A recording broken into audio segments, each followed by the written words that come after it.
नमस्कार मंडळी, welcome back to my YouTube channel. सध्या आपण ऐकतोय नारायण धारप लिखित भयकथा व गूढकथा संग्रह मैफल.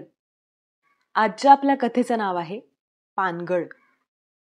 कधी कधी आपल्या आयुष्यातला अगदी छोटासा निर्णय किंवा छोटासा क्षण आपलं पुढचं आयुष्य कसं बदलवून टाकू शकतो आणि त्या क्षणामध्ये किती ताकद असते हे आपल्याला सांगता येत नाही. अशाच धाटणीची आपली आजची कथा आहे. कथा शेवटपर्यंत नक्की ऐका. आणि महत्वाची गोष्ट, रत्नाकर मतकरींचं गोंदण हे पुस्तक आपल्या चॅनलवर मेंबर्स ओनलीसाठी सुरू झाले. त्यामुळे जर ते ऐकायचं असेल तर चॅनलचे मेंबर नक्की नक्की व्हा, अजिबात विसरू नका. वळूयात आपल्या आजच्या व्हिडिओकडे. ऐकूयात पानगळ.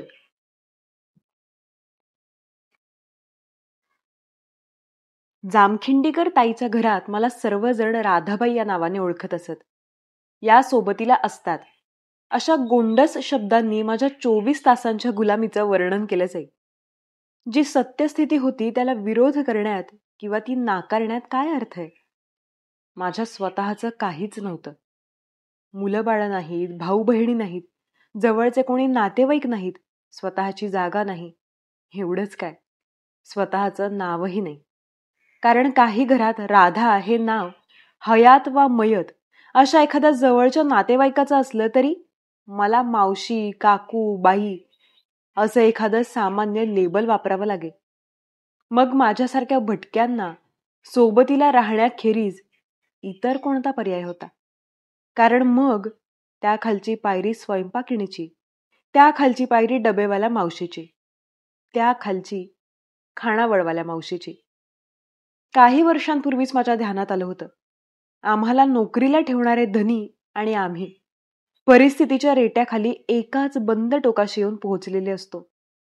त्यांच्यापाशी पैसा अडका असतो, बंगलावाडा असतो, पण तेही एकटेच असतात. मुलं मुली नसतात, किंवा असली तर कुठे परदेशात, नाहीतर परगावी, नाहीतर स्वतःच्या ब्लॉक, फ्लॅट, अपार्टमेंटमध्ये असतात. आणि या एकट्याच्या एकट्याच असतात. त्यांनाही या साऱ्याची जाणीव होत असेल का? आमच्यासाठी त्यांच्या वागण्यात जी एक खास तुच्छतेची, आढ्यतेची ढब असते ती यामुळेच तर नसेल ना? पण एक गोष्ट खरी, ज्या घरांतून सर्वसाधारणपणे आम्हाला प्रवेशही मिळाला नसता अशा घरात आमचा सर्वत्र वावर होऊ लागतो. अगदी मालकिणीच्या शयनगृहापर्यंतची कोणतीही खोली आम्हाला वर्ज्य किंवा निषिद्ध नसते. एका समृद्ध, संपन्न, सुखाच्या घरातला तो वावर असतो. क्वचित प्रसंगी आपुलकीचाही अनुभव येतो, पण कुठेही मन गुंतवून न ठेवण्याची सवय लावून घ्यावी लागते. कारण एक कटू सत्य कधीही नजरेआड होऊ शकत नाही. तुम्ही तुमचं काम चोखपणे केलं तरच नोकरीची शाश्वती असते. पण कुठपर्यंत? मालकिणीच्या आयुष्याच्या अखेरपर्यंतच. आयुष्याच्या शेवटच्या वळणावर आलेल्या या एकाकी, वृद्ध, थकलेल्या स्त्रिया, क्वचित ठिकाणी ज्यांच्या जाण्याचीच वाट पाहिली जात असते अशा. त्या गेल्या की आम्ही परत उघड्यावर.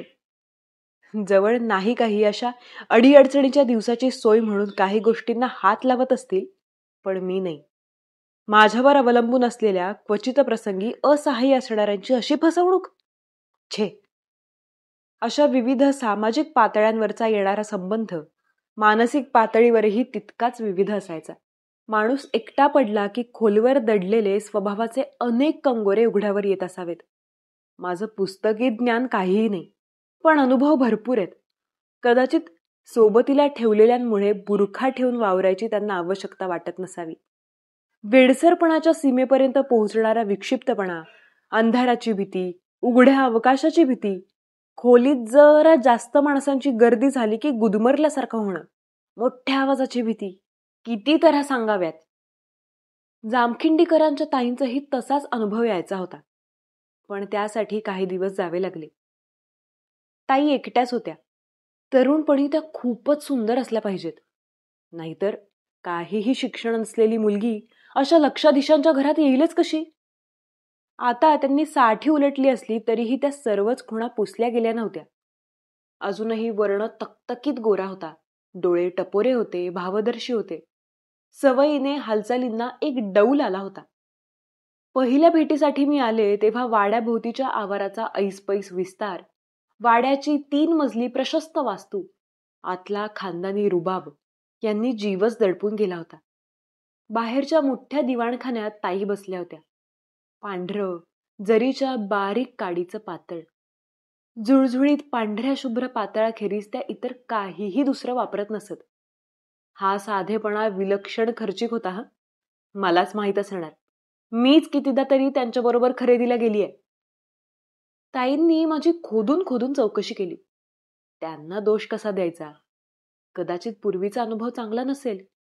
त्याबद्दल मी वाड्यातल्या कोणाशीही कधीही अवाक्षरानेही चौकशी केली नाही. पण मला वाटतं त्यांनी त्यांचा निर्णय आधीच घेतलेला असावा. आधी मी जिथं जिथं कामं केली होती त्यांचे नाव पत्ते त्यांना आधीच कळवले होते. तिथं त्यांना माझ्याबद्दल बरंच काहीतरी चांगलं ऐकायला मिळालेलं असणार. 15-20 मिनिटांतच गोष्टी पगारावर आल्या. पण त्यासाठी मी कधीच अडून बसले नाही. सुरुवातीस नाही तर 3-4 महिन्यांत माझ्या अपेक्षे एवढी रक्कम मला मिळत असे. मी दुसऱ्या दिवशी ताईंच्याकडे हजर झाले. माझ्याखेरीज वाड्यावर कामाला एक स्वयंपाकीण बाई, एक माळी, एक 24 तासांची बाई आणि नेआण करणारा एक पोरसवदा नोकर, इतके कामाला होते. माळीबुवा आणि जनाबाई गेली 30 वर्ष वाड्यावर कामाला होते. माझ्याशी वागताना त्यांना जणू काही आपल्या या दीर्घ मुक्कामाचा क्षणमात्रही विसर पडत नसावा. जणू काही त्यांनीच मला नोकरीला ठेवले अशा शाहीर बाबात ते वागायचे. तेव्हा त्यांच्याशी मी जेवढाच तेवढं या पलीकडे संपर्क वाढवलाच नाही. स्वयंपाकीण बाई मावशी या नावाने ओळखल्या जात. त्या जवळजवळ माझ्याच वयाच्या होत्या आणि 5-7 वर्षच नोकरीला होत्या. पांडुरंग गडी काय तात्पुरताच ठेवलेला. आज इथं उद्या तिथं त्याचा हिशेबच नव्हता. वाड्याबाहेर 4 इंच जमिनीला किंमत आली असली तरी आत काहीही बदल झाला नव्हता. पुढच्या अंगणापेक्षाही मागचा विस्तार मोठा होता. कितीतरी मोठमोठी झाडं वाढलेली होती. आंबा, चिंच, आवळा, बेल, गुलमोहर, अशोक ही सहज ओळखू आली. इतरही अनेक होती. निगा उत्तम राखलेली होती. मधून सर्वत्र फरसबंद वाटा होत्या. मधून मधून हिरवळीचे नियमित अनियमित आकार होते. एका कोपऱ्यात माळीबुवांच्या सामानाची, अवजारांची, खतांची शेड होती. तिथंच बाहेर रोपांची नर्सरी होती. वाफे होते. माळीबुवा त्यांच्या कामात कसूर करीत नसत हे उघड होतं. वाड्याच्या मागच्या भिंतीत फाटक होतं. तिथून गडी माणसांची, मी एकटी असेन तर माझीही, ये जा, सामानाची नेआण इत्यादी चालत असे. आल्या आल्या एक गोष्ट माझ्या लक्षात आली. त्या मागच्या दाराशी आलेला एकही बुभुक्षित, एकही याचक, एकही भिकारी कधी रिकाम्या हाताने परत गेला नाही. एकटा असला तर 25 पैसे, बायका पोरं बरोबर असली तर रुपया सुद्धा. फाटकाची मोठी घंटा खणखणली की मागच्या बाजूस जे कोणी असेल त्याने खांबाला बांधलेल्या पेटीतली मोड घेऊन जायचं आणि तिथल्या हजर असलेल्यांना पैसे द्यायचे. भिकाऱ्याला माहीत झालं होतं की आम्ही मालकाचं काम करणारे सांगकामे आहोत. त्यांनी आम्हाला कधी खुणेने नमस्कार केला नाही की वाचेने देवाचे आशीर्वाद दिले नाहीत. उलट त्यांच्या वागण्यात एक मगरुरीच दिसायची. कारण त्यांनी काहीही केलं तरी त्यांचे पैसे आम्ही तोडू शकत नव्हतो ना. पण नवल म्हणजे ताई इतर बाबतीत मुळीच उदार नव्हत्या. सैल हाताने खर्च करणाऱ्यांपैकी नव्हत्या. वाण्याचे, दुधाचे, वर्तमानपत्राचे एवढेच काय, रद्दीचे हिशेब सुद्धा त्या बारकाईने तपासायच्या. या डोळ्यात भरणाऱ्या विसंगतीचं त्यांनी कधी समर्थनही केलं नाही, कधी स्पष्टीकरणही दिलं नाही. अर्थात त्यांना तशी जरुरीच काय होती. पैनपैच्या त्या मालक होत्या. त्यांना कोण जाब विचारणार. सुरुवातीचे 2-3 आठवडे मी घरातल्या एकूण रीती राहाटीची नुसती पाहणी करत होते. पुढे पुढे करून हांजी करण्याचा माझा स्वभाव नाही. सोपवलेल्या कामात कोणतीही कसूर करण्याचाही नाही. सुरुवातीस माझ्याकडे अशी कामं होती. सकाळचं वर्तमानपत्र वाचून दाखवणं, 10 वाजता वाचनालयातून पुस्तक मासिक बदलून आणणं. ताईंची खास आवड अशी नव्हती, पण त्यातल्या त्यात त्यांना इंद्रभुवन गुहा, कालिका मूर्ती, बंधुद्वेष, वीरधवल या थाटाच्या प्रदीर्घ रहस्यमय कादंबऱ्या आवडायच्या. नारायण धारपांची ही 5-6 पुस्तकं वाचनालयात होती.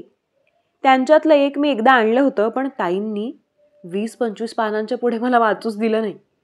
कदाचित त्या कथेतल्या ओसाड, प्राचीन, किंचित अंधारलेल्या वास्तूचं स्वतःच्या वाड्याशी असलेलं साम्य त्यांना खटकलं असेल.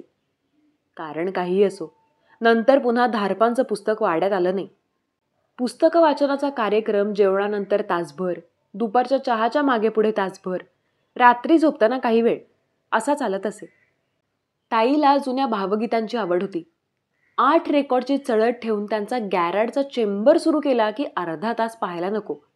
वाटवे, रानडे, जोशी, सीता मुलकी, जानकी अय्यर, मोहनतारा, अजिंक्य, नावडीकर, माणिक वर्मा, लता मंगेशकर, आशा भोसले, मालती पांडे, सुधीर फडके ह्यांच्या गीतांच्या अक्षरशः शेकड्यांनी रेकॉर्ड्स होत्या. त्यांना विचारून 8 किंवा 16 निवडून ती वाजवण्याचं ते एक काम. मला गाणी आवडत नाही तसं नाही, पण काही काही गीतांतला गहिरा शोक काळजाला चटका लावून जाई. जो एकाकीपणा मी नजरेआड ठेवायची सतत खटपट करीत असे, तो उघड्यावर आलासा वाटे. महिन्याभरानंतर मला वाड्यातल्या माझ्या स्थानाची बरोबर कल्पना आली. ताईंची प्रकृती चांगली होती. इतर काही आपत्ती आली नाही तर मग इथे किमान 5-7 वर्ष तरी मला काळजी नव्हती. याला स्वार्थी विचार म्हणाल, खुशाल म्हणा. माझ्या दृष्टीने तो व्यवहारी होता, आवश्यक होता.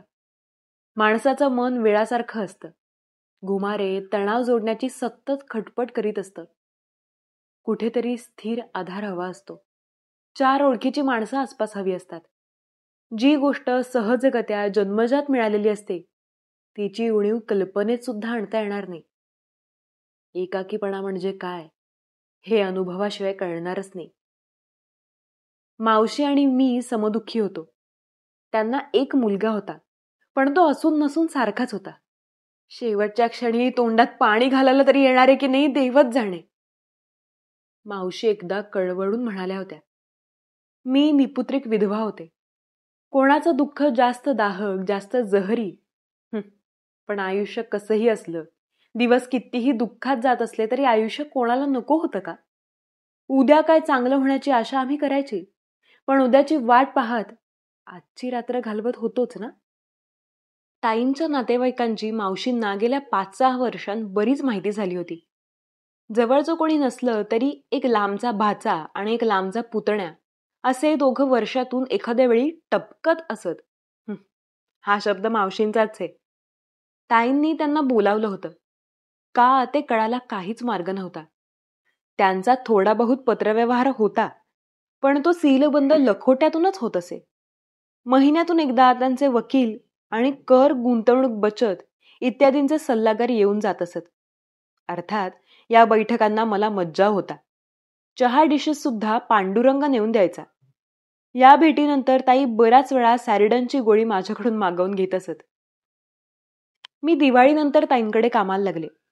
गारठलेले, अंधारलेले, आखुडलेले दिवस मागे गेले. सूर्य उत्तरेकडे कलला. दिवसाचे तास वाढत चालले. वसंताची चाहूल आली. मनाला उभारी यायला लागली. शेवटी आपण सूर्योपासकच आहोत. पण ताईंच्यात झालेला बदल अनपेक्षित होता.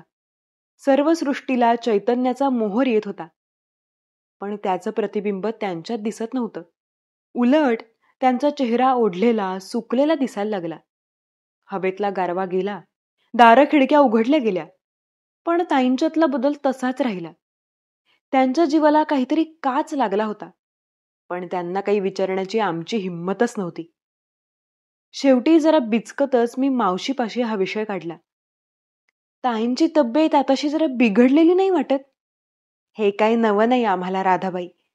गेली 3 वर्ष हाच प्रकार चाललाय. शिवरात्र उलटली की लागलीच यांच्या जीवाला ओढ. काही वेळा तर त्यांची घालमेल अगदी पाहवत नाही. पण आपण पडलो नोकर माणसं, काही बोलायची सोय नाही. पण आपुलकीने विचारलं तर? आपुलकी नाही नि काय नाही. पहिल्यांदा माझ्या ध्यानात आलं तेव्हा विचारायला गेले. म्हटलं काही पित्ताचा त्रास असला तर एखादी मात्रा देईन. पण ताई माझ्यावर अशा काही संतापल्या की वाटलं कुठून विषय काढला. तेव्हापासून तर मी तोंडात मिठाची गुळणीच धरलीये. 1 नाही नि 2 नाही.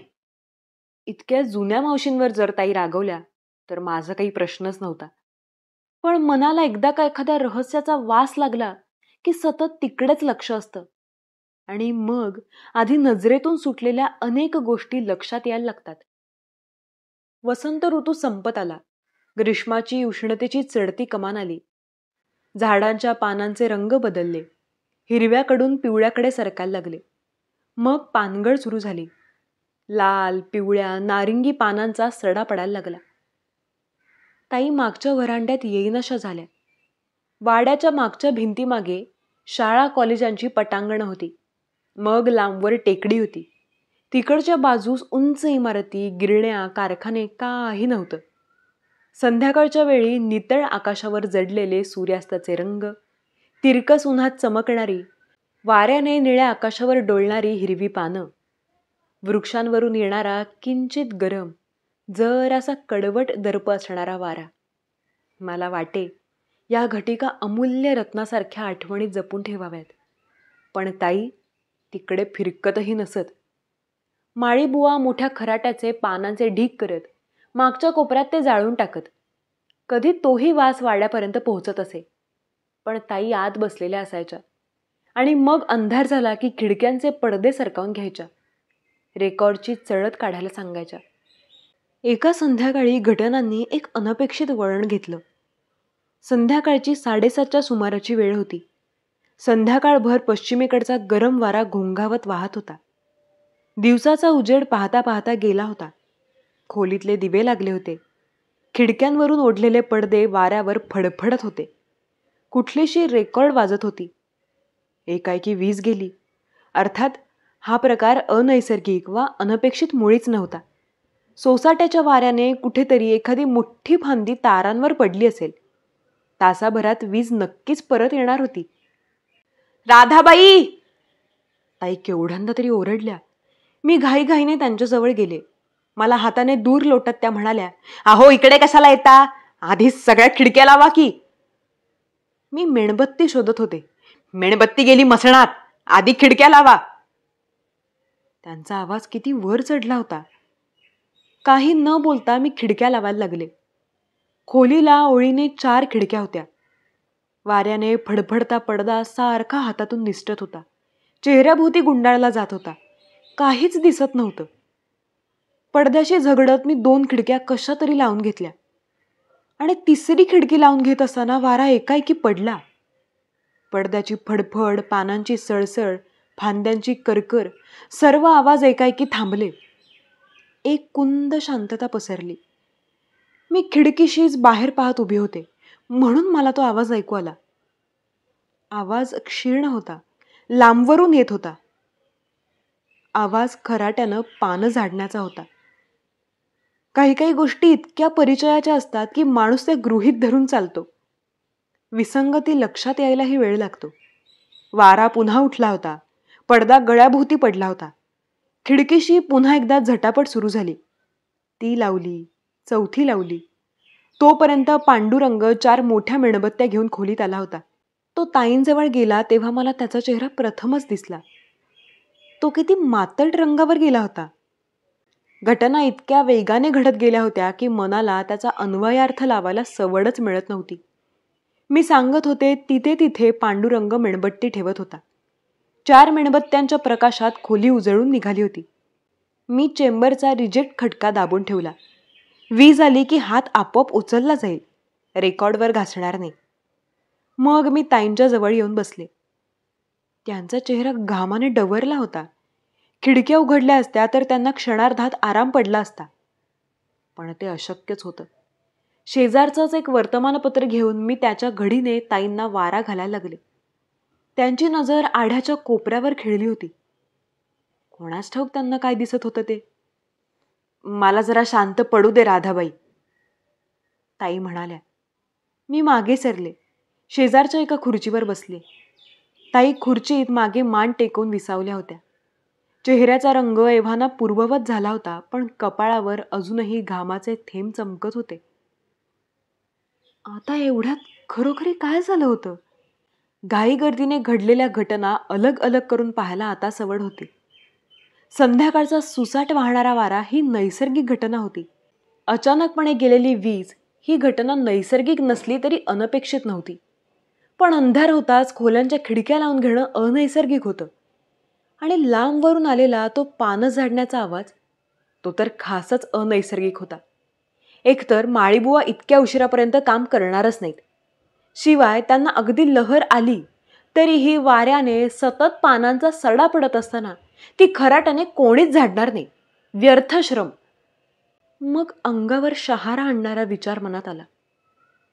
या दोन अनैसर्गिक घटनांचा परस्पर संबंध होता का? ताईंना या आवाजाच्या अस्तित्वाची कल्पना होती का? त्यांना त्याची धास्ती वाटत होती का?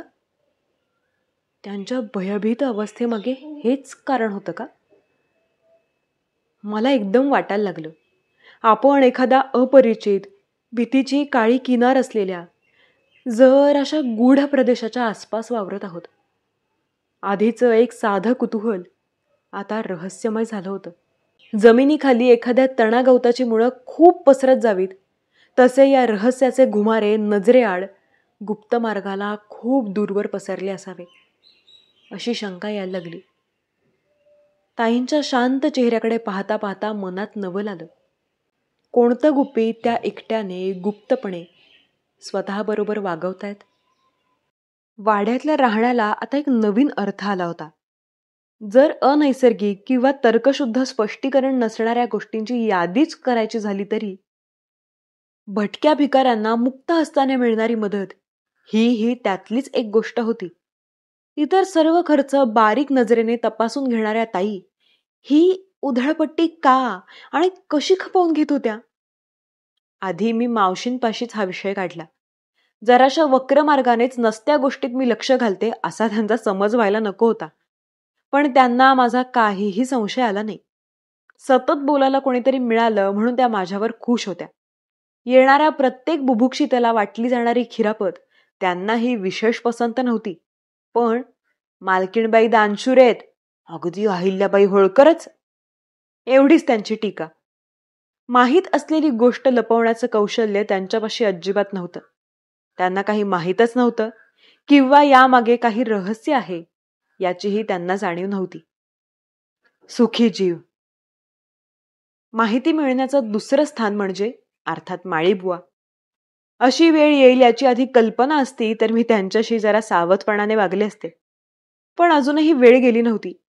आम्ही एकमेकांशी तुटकपणे वागत असलो तरी प्रत्यक्ष शब्दाशब्दी अशी काही झाली नव्हती किंवा काही खटकाही उडाला नव्हता. अजूनही संबंध सुधारता येण्यासारखे होते. एकाएकी सलगी दाखवणंही शक्य नव्हतं. ती त्यांना लाचारी वाटली असती.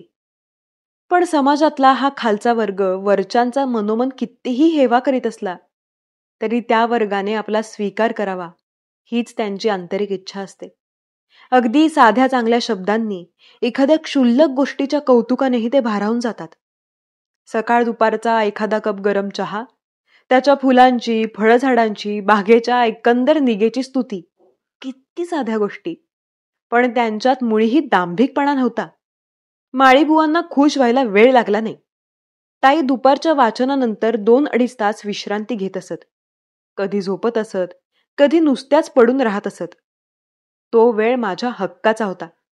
कोणाच्याही डोळ्यांवर येणार नाही अशी खबरदारी घेऊन मी माळीबुवांशी 15-20 मिनिटं तरी गप्पा मारीत असे. 30 वर्षांहून अधिक काळ तो जामखिंडीकरांकडे नोकरीला होता. त्याच्या आठवणी ताईंच्या सासू सासऱ्यांपर्यंत पोहोचत होत्या. सांगण्यासारखे अनेक किस्से त्याच्यापाशी होते. त्यांच्यात मला स्वारस्य नव्हतं, पण ते ऐकताना कंटाळ येत नसे. एका अभिजात श्रीमंत घराण्याचं ते अंतर्दर्शन होतं. बाहेरच्या समाजात कधीही न दिसणारी स्वभावाची एक बाजू नजरेसमोर येत होती. संभाषण वळवत वळवत मी या रोजच्या भिकाऱ्यांना वाटण्यात येणाऱ्या पैशांवर आणलं. त्या वंचित, उपेक्षित, बुभुक्षित लोकांबद्दलच्या माझ्या सर्वच तक्रारी काही खोट्या नव्हत्या. किती माजल्यासारखे वागतात नाही हे लोक, मी म्हणत होते. जसा काही त्यांचा हक्कच आहे. काही काहींच्या तर नजरा इतक्या धीट आणि वाईट असतात की वाटतं थोबाडात एखादी चप्पलच मारावी. कृतघ्न मेले. आपण काय करणार बाई, आपण हुकुमाचे ताबेदार. माळीबुवा म्हणाले. एकदा मी एकाला जर असं खडसावलं, तसा धावत धावत हात मालकिणीकडे गेला. मालकीणबाई अशा रागवल्या माझ्यावर. तेव्हापासून कानाला खडा लावून घेतला आपण. जनावरांना गवताच्या पेंड्या टाकतो तसे यांच्यापुढे पैसे टाकायचे. पण माळीबुवा हे चाललंय तरी किती दिवस, मी सहजपणे विचारलं. म्हणजे ताईंच्यावर काही टीका करायची नाही बरं का मला, पण बाकी सगळे हिशोब कसं चोख असतात ते तुम्हाला माहित आहेच. माळीबुवांचा चेहरा एकदम बदलला. माझी एकदाची खात्री झाली की काहीतरी सांगण्यासारखं त्यांच्यापाशी आहे, पण ते सांगावं का नाही याची त्यांना शंका होती. मी काहीच बोलले नाही. एखादाही अधिक उणा शब्द आणि सगळा गोंधळ झाला असता. बाई, माळीबुवा हलक्या आवाजात म्हणाले, आता तुम्ही तशा सरळ आहात आणि आमच्यासारख्यांशी माणुसकीने वागता म्हणून तुम्हाला सांगतो, पण कोणापाशी याबद्दल काही बोलू नका. मालकीणबाईंच्या कानावर तर मुळीच जाऊ देऊ नका. त्या भेटीत आणि नंतरच्या अनेक भेटींत, कारण ती हकीकत झटपट संपवणं त्यांच्या गोष्टी वेल्हाळ स्वभावात बसतच नव्हतं, माळीबुवांनी एक मोठी चमत्कारिक हकीकत सांगितली. ताई त्या दिवसांत 4-5 वर्षांपूर्वी अशा धार्मिक किंवा दानशूर मुळीच नव्हत्या. भीक मागायला आलेल्यांना कामाचं महत्त्व शिकवायला त्या कधीही कमी करत नसत. त्याच्याकडून काही ना काही काम करून घेतल्याखेरीज त्याच्या हातावर दमडी सुद्धा ठेवत नसत. अशाच एका उन्हाळी संध्याकाळी तो मागच्या फाटकातून आत आला होता. ताई मागच्या ओसरीतच होत्या. त्यांच्याकडे पाहत माळीबुवांनी त्याला तसाच फाटकाबाहेर जायची खूण केली. कदाचित त्याची नड त्याचा सारासार विचार बोथट करण्याइतकी निकडीची असेल. तो थांबला नाही, मागे तर वळला नाहीच. सरळ वाड्याच्या दिशेनं निघाला. ओसरीच्या पायरीपाशीच त्याची ताईंशी गाठ पडली. बाईसाहेब, काय द्या हो गरीबाला. 2 दिवसांत पोटात अन्नाचा कण गेला नाही. काय द्या हो, देव तुम्हाला लाखाने देईल. कमरेवर हात ठेवून त्याच्याकडे एकटक पाहत ताई म्हणाल्या, चांगला धडधाकट दिसतोस की रे. एखादा आंधळाच असे शब्द वापरू शकला असता. धडधाकट. त्याची अवस्था तर शरपंजरी पडलेल्या एखाद्यासारखी झाली होती. अंगात एक जुना कोट होता, त्याला बटणं नव्हती. डाव्या कृश हाताने कोटाची कॉलर गळ्यापाशी आवळून धरली होती. आत बहुतेक दुसरा कपडा नसावाच. खाली एक अपुरा मळका पायजमा होता. पाय अनवाणी होते. या कपड्यांतूनही त्याचं कृश, अगदी कृश शरीर दिसत होतं. गालफडं बसली होती. मोठाले डोळे खोल खोबणीत गेले होते. पण ताईंना जणू यातलं काहीच दिसत नव्हतं. पैसे काय झाडाला लागलेत का रे? पोटभर खायला हवं पण काम करायला नको, नाही का? जेवायला हवं ना? मग हे बघ. त्यांनी खालच्या फरसवंद वाटेकडे बोट केलं. ओसरीच्या पायरीपासून ते पार मागच्या फाटकापर्यंत वाटेवर वाळक्या पानांचा खच पडला होता. तो खराटा घे आणि कर झाडाला सुरुवात. फाटकापासून कर. ओसरीपर्यंत आलास की मग तुला जेवण मिळेल. जा. त्याने खराटा उचलला आणि तो फाटकाकडे निघाला. खरोखरच त्याच्या अंगात शक्ती नव्हती का ते नाटक होतं? रखडत्या पावलांवर तो फाटकापाशी पोहोचला. फाटकावर दोन्ही हात ठेवून धापा टाकत उभा राहिला. तेवढ्या चालण्यानेही त्याला दम लागला होता. मग खाली वाकून त्याने खराटा हातात घेतला. फरशीवरून एकदा फिरवला, दुसऱ्यांदा फिरवला. मग त्याच्या हातातून खराटा खालीच गळून पडला. त्यामागोमाग त्याच्याही शरीराचा तोल गेला. खाली फरशीवर तो वेडावाकडा कोसळला. अरे अरे अरे असं म्हणत सगळे त्याच्याकडे धावले. त्याच्या भोवती कोंडाळं करून उभे राहिले. खरोखरच तो मरणाच्या दारात उभा होता की अजूनही नाटकाचाच फार्स चालला होता? आणि परकेपणाची भीड चेपून खरोखरच कोणी त्याच्या मदतीला गेलं असतं तरी त्याचा काही उपयोग झाला असता का? तो अस्ताव्यस्त अवस्थेत खाली पडला होता, पण त्याची नजर मात्र ताईंच्यावर खिळली होती. ओसरीच्या पायरीपर्यंत यायला सांगितलं होतं ना बाई? तो घोगऱ्या आवाजात म्हणाला. येईन हा, तिथेपर्यंत येईन, पण मग मात्र तयार राहा हा. त्याची मान ढिली होऊन खाली पडली. तो गतप्राण झाला होता. पोलीस आले, नाममात्र चौकशी झाली. सरकारी दवाखान्यात बेवारशी मृत म्हणून त्याची नोंद झाली. शरीरही कोणत्या तरी वैद्यकीय प्रयोगशाळेत चिरफाडीसाठी पाठवलं गेलं असेल. पण वाड्यातल्या लोकांना त्याचा धरबंध नव्हता, कारण तो वाड्यातून हल्लाच नव्हता. अशा वादळी संध्याकाळी वाळक्या पानांचा फरशीवर सडा पडत असताना तो यायचा. माळीबुवांना दिसला होता, जनाबाईला दिसला होता, मालकीणबाईंना दिसला असणारच. राधाबाईंनाही दिसेल. त्यांनी थोडीशी वाट पाहिली तर. तो खराट्यानं पानं झाडत असायचा. खराटा दिसायचा नाही, पानं हलायची नाहीत, पण पानं झाडण्याचा आवाज मात्र यायचा. आणि आवाजावरून अंदाज बांधायचा झाला तर तो फाटकापासून सुरुवात करून ओसरीकडे निघाला होता. आज ना उद्या ओसरीच्या पायऱ्यांपाशी पोहोचणारच. तेव्हापासून ताईंच्यात हा बदल झाला होता. भिक्षेसाठी कोणी हात पसरला की 4 पैसे हातात टाकायचे. थकलेला असो वा धट्टाकट्टा असो, काहीही विचारायचं नाही. हातावर पैसे ठेवायचे. पापाच्या परिमार्जनाचा हा साधा सोपा उपाय होता का? निदान प्रयत्न होता का? मी मनाशी विचार करीत होते. पण प्रत्यक्षात खरोखर पाप झालं होतं का? काही न विचारता ताईंनी त्याला 2 घास अन्न दिलं असतं तर त्याचा जीव वाचला असता का? ताईंच्यावर त्याचा काय हक्क होता? का या प्रकाराने आपले साधे कार्यकारण भावाचा नियम लागू पडतच नाहीत? ताईंच्या त्या भयभीत अवस्थेमागे हे कारण होतं तर. माळीबुवा म्हणत होते त्यांना जनाबाईंनाही ते दिसलं होतं. मलाही आवाज ऐकायला आला होता. म्हणजे हा काही ताईंना एकटीला होणाऱ्या भ्रमाचा, भासाचा प्रकार नव्हता. ज्या रहस्याचा मी शोध घ्यायला गेले होते त्याला आता केवढा तरी भीतीचा गडद रंग आला होता. कारण ही काही भूतकाळात केव्हा तरी घडलेली, कर्णोपकर्णी माझ्यापर्यंत पोहोचलेली कथा नव्हती. या घटना आता घडत होत्या. कोणत्याही क्षणी मी त्यांची साक्षीदार होण्याची शक्यता होती. मी स्वतः. कारण हा पानगळीचा मोसम होता. संध्याकाळच्या सुसाट वाऱ्याने बागेचा परिसर वाळक्या पानांनी भरून जात होता. तो जो कोणी होता त्याच्या आगमनासाठी एवढं पुरेसं नव्हतं का? शरीरावर शहाऱ्या मागून शहारे येत होते. मनाची स्थिती कोणत्या शब्दांत वर्णन करू?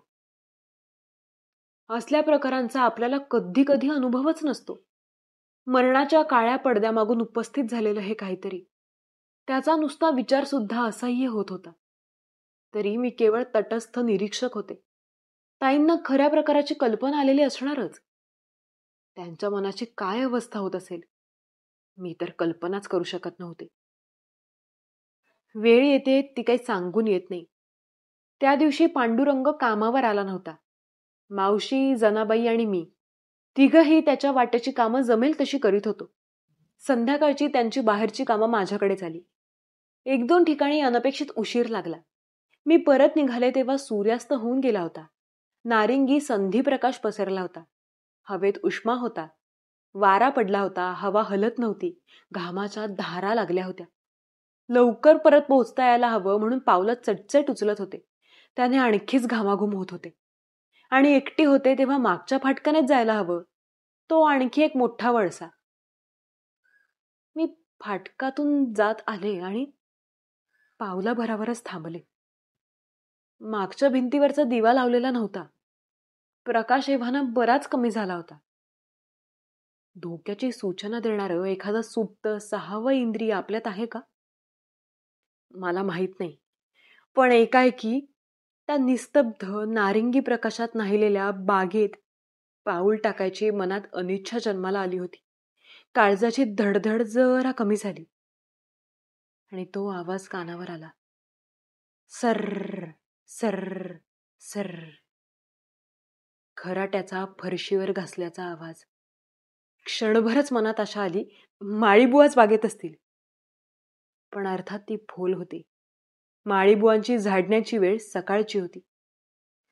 पाहता पाहता प्रकाश क्षीण होत चालला होता. या प्रकाशातला नारिंगी रंग जांभळ्यावरून काळ्याकडे सरकत होता. झाडांच्या रांगातून एव्हाना काळोख साकळला होता. क्षणाक्षणाचा उशीर मनावरचं ओझं वाढवत होता. मी आणि वाड्याचं मागचं दार यांच्यामध्ये काहीतरी होतं. काय होतं याची कल्पना येऊन जीवाचा थरकाप होत होता. हा काही केवळ भ्रमाचा खेळ नव्हता. त्याच्या अस्तित्वाचा पुरावाच कानावर येत होता. मनाचा हिय्या केला. काहीतरी देवाचं नाव घेतलं असेल आणि झपाट्यानं वाटेवरून निघाले. उजव्या हाताने वळलं की जवळची वाट होती, पण ती मी घ्यायला नको होती. त्या वाटेवरच तो उभा होता. तो नेमका माझ्या वाटेवरच उभा होता. मोठा श्वास घेऊन मी तिथे थांबले.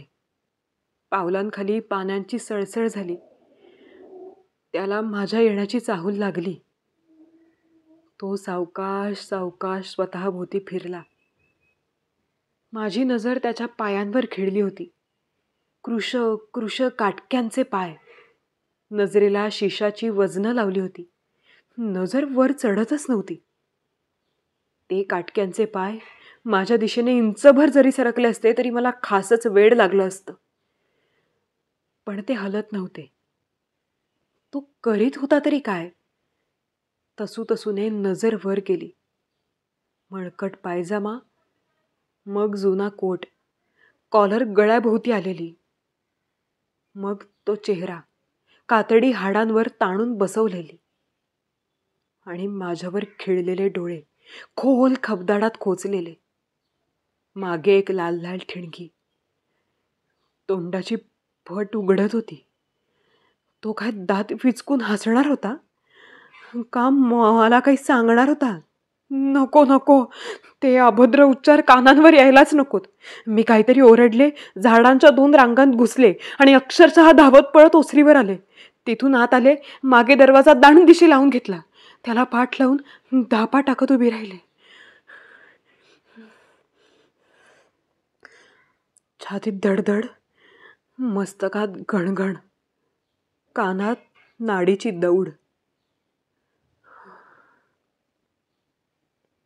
दाराचा आवाज ऐकून मावशी गडबडीने स्वयंपाकघराबाहेर आल्या. राधाबाई, मला वाटलं कोण आलं.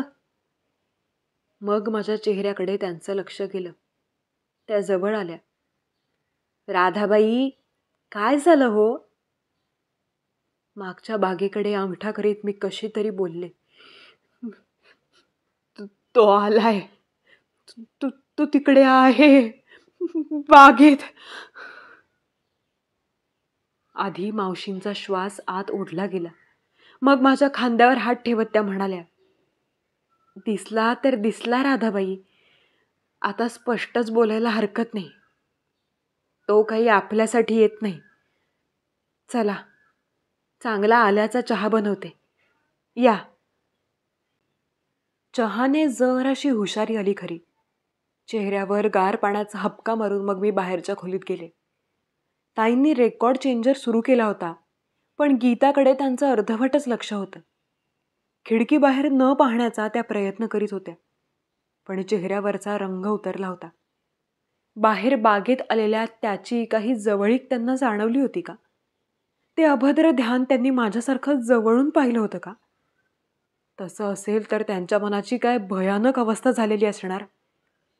असं दुष्ट, खुनशी काहीतरी, त्याला भूत म्हणा, पिशाच्च म्हणा, काहीही म्हणा, कणाकणाने, इंचाने आपल्या नाशासाठी जवळजवळ येतंय.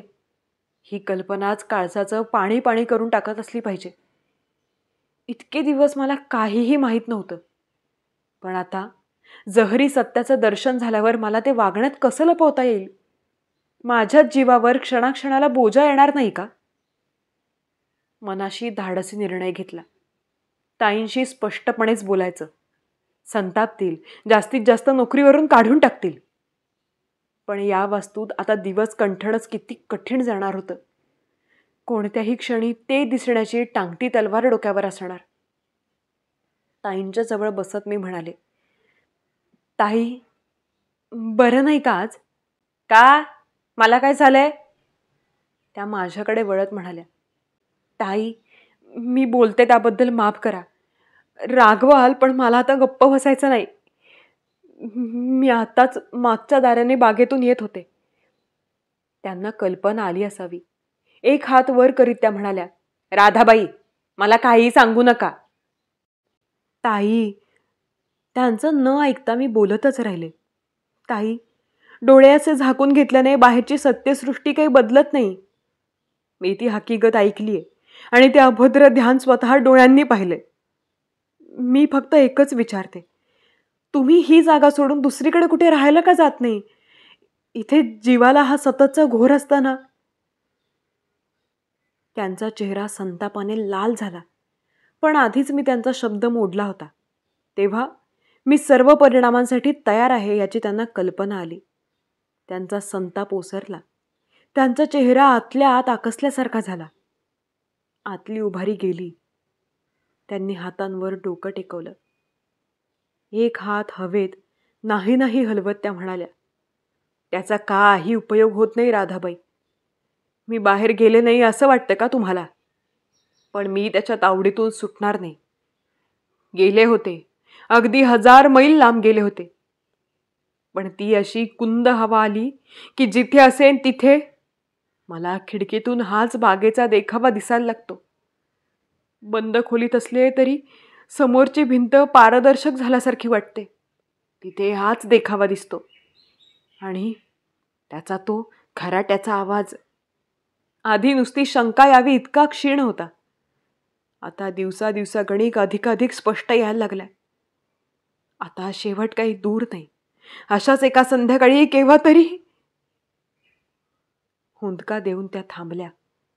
ताई, असा धीर का सोडता? शब्द उच्चारतानाच मला त्यांचा फोलपणा समजला होता. मरणाच्या सीमेपलीकडून होणाऱ्या या आक्रमणावर मानसिक, वैज्ञानिक, वैद्यकीय काय इलाज असणार? तरीही शेवट इतका नजीक असेल याची मला काय कल्पना. त्यानंतरची तिसरीच संध्याकाळ होती.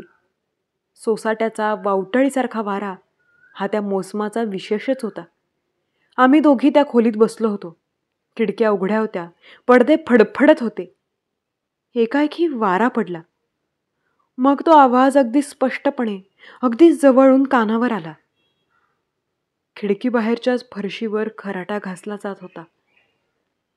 खिडकीच्या उजळलेल्या चौकोनावर क्षणमात्र त्याची काळी कुट्ट छायाकृती उमटली.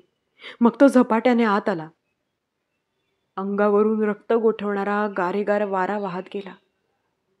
ताईंच्या तोंडून एक अर्धवट किंकाळी निघाली.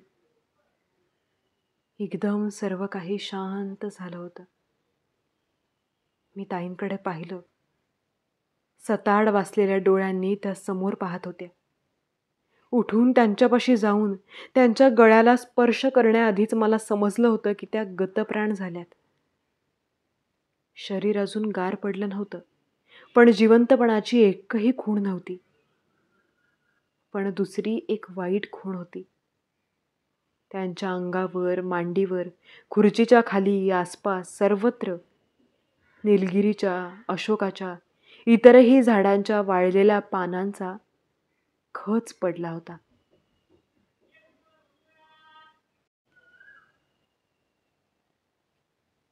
ही होती आपली आजची कथा, पानगळ. ताईंचा तेव्हाचा एक छोटासा निर्णय, पण तो किती महत्त्वाचा ठरला होता. कदाचित जर तेव्हा त्यांनी थोडी सहानुभूती दाखवली असती तर त्या पूर्ण आयुष्य सुखाने राहू शकल्या असत्या, नाही का? त्यांना मरण जरी एका क्षणात आलं असलं तरी त्यानंतरच्या प्रत्येक क्षणी त्या थोडं थोडं मरण भोगतच होत्या. सुरुवातीला मी म्हटलं त्याप्रमाणेच आपल्या एखाद्या छोट्याशा निर्णयाचा किती मोठा परिणाम होऊ शकतो हे आपल्याला क्वचितच सांगता येतं. तर मंडळी, कथा तुम्हाला आवडली असेलच, पण माझं वाचनही आवडलं असेल अशी आशा करते. आणि आवडलं असेल तर चॅनलला अजिबात सबस्क्राईब करायला विसरू नका. आणि लवकरच भेटूयात पुढच्या व्हिडिओमध्ये. थँक्यू.